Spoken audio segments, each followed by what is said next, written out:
بسم الله الرحمن الرحیم. السلام علیکم زما خوږورونو او خویندو. زه دا خواهش مې دی چې زه تاسو سره څو خبرې وکړم. د دې نه مخکې چې تاسو سره خبرې کوم ما اوس چې دی نو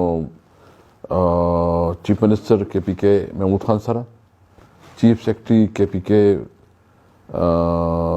کاظم نیاز صاحب سره، منسټر هیلث ایڈوایزر فار هیلث پاکستان ظفر مرزا صاحب سره او ټول چې کنسرن سره خلک دی هغوی سره په دې سچویشن ډیټیل ډسکشن وکړو. یو طرف ته خو موږ دا کوشش کوو چې د ټولو پارټو چې څومره لیډرشپ دی هغه اعتماد کې والو او هغې باره کې موږ میټینګ د شروع پر اراده چې راوغواړو انشاءالله. او موږ ټول پارټۍ په دې وخت کې خپل سیاسي اختلافات وروسته پرېږدو او د قومي کاز دپاره او د دې وطن کې د یووالي لپاره یکجهتۍ دپاره موږ په شریکه د دې حالات مقابله وکړو، د دې وبا مقابله وکړو او د قوم په حیثیت باندې موږ مخکې راشو. نو دا دواړه څیزونه باندې ما کار روان کړی دی او موږ نن چې په نشست سره زما خبرې وشوې او هغه دا یقین دهاني وکړه چې دې وخت کې موږ سره 1261 ډاکټرانو موږ انټرویو کړې ده او 2-3 ورځې کې دننه به موږ انشاءالله تعالی دا ټول ډاکټرانو اپاینټمنټس وکړو او چې څومره ځایونو کې هسپتالونو کې ډاکټرانو کمی دی هغه ډاکټرانو کمی برابر شي. زما د یقین دی چې صوبایي حکومت چې کوم کار کوي دا په ایمرجنسي بنیادونو باندې وکړي.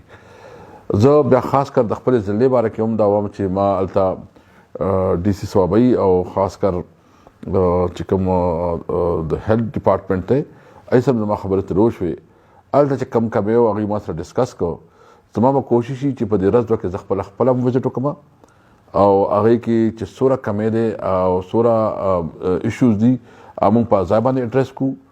ما ډي سي ته انسټرکشن ورکړو او پرنسپل ګجو خان میډیکل کالج هغه ته مې انسټرکشن ورکړو چې څومره نیسیسري ارینجمنټس دي، انتظامات دي، هغه ټول د واغستی شي چې خلکو ته هېڅ قسم تکلیف نه وي. موږ ډي جي هیلث سره ما خبرې وکړې او هغه ما سره دا وعده وکړه چې موږ به کم از کم 42 نرسانې دا دې وخت کې دا ویکنسیز خالي دي دا هغه سبا ما ته وعده وکړه چې سبا به وکړو. خو 2-3 ورځې کې به نرسان هم چې دی انشاءالله تعالی دا به ټول هسپتال ته راشي. دې لپاره چې څومره اقدامات دي خو د دې ټولو اقداماتو نه علاوه زه خپل وروڼو سره دا خواست کوم چې دا مهرباني وکړئ، دا ډېر لږ وخت دی.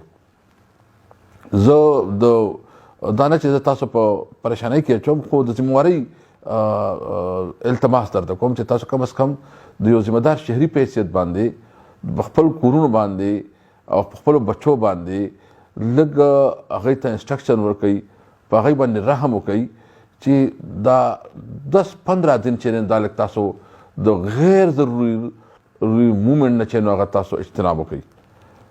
غیر ضروري مومنټ ډېر ضروري دی. یو خو د ګرمۍ په وجه باندې به انشاءالله څنګه چې د ګرمۍ موسم شروع شي نو دا مرض به په خپله په کمیدو شي او د دې په ګرمۍ کې دا نشي سروایو کولی. خو دا 10-15 دن چې دا ډېر زیات اهمي دي چې دا وبا په تیزۍ سره د یو بل نه پیلاویږي. اوس تاسو ته پته دا نشته، موږ ته دا پته نشته چې دې وخت کې چاته دا مرض لاحق دی او چې په دې په ځای باندې چې ډېر پینک جوړیږي، کور کې یو مریض راشي نو ټول کور کې پریشاني پیدا کیږي. نو ښه خبره ده چې احتیاط وشي، ښه خبره ده چې ذمهدارۍ احساس وشي. زه تاسو ته خواست کوم چې 10-15 دن د ګزاره وکړئ، 10-15 دن د ګزاره وکړئ. ما ته پته ده، ما ته احساس دی د خلکو روزګار دی، د خلکو مشکلات دي او روزي روټۍ دپاره هم چې نو اقدامات ضروري دي. خو بس د خدای طرف نه امتحان دی، موږ به د الله نه سوال کوو. موږ له ټولو له پکار دي، خاص کر زه خپل خویندو ته دا خواست کوم چې په دې موقع کې تاسو د الله تعالی همیشه تاسو چې کله داسې راشي نو ختمونه مو کوئ، وظیفې هم کوئ. نو دې وخت کې سوال وکړئ د خپل ملک دپاره، د خپل خلکو لپاره او موږ دپاره سوال وکړئ چې خدای پاک زموږ د لاسه دا خلکو ته خیر ورسوي او چې کوم مشکلات دي چې په هغې کې موږ کردار ادا کړو چې کوم کردار زموږ نه د عوامو توقع ده. انشاءالله زما دا امید دی چې دا کرایسس نه به موږ په امن کې وځو. دا کرایسس به زموږ لپاره د یو امید یو نوی سهار جوړېږي. خو لږ د ذمهدارۍ احساس مهرباني وکړئ، لږ ذمهواري وکړئ او کوشش وکړئ چې ډېر غیر ضروري ګرځېدو نه اجتناب وکړئ. ډېره مهرباني، ډېره شکریه. السلام علیکم.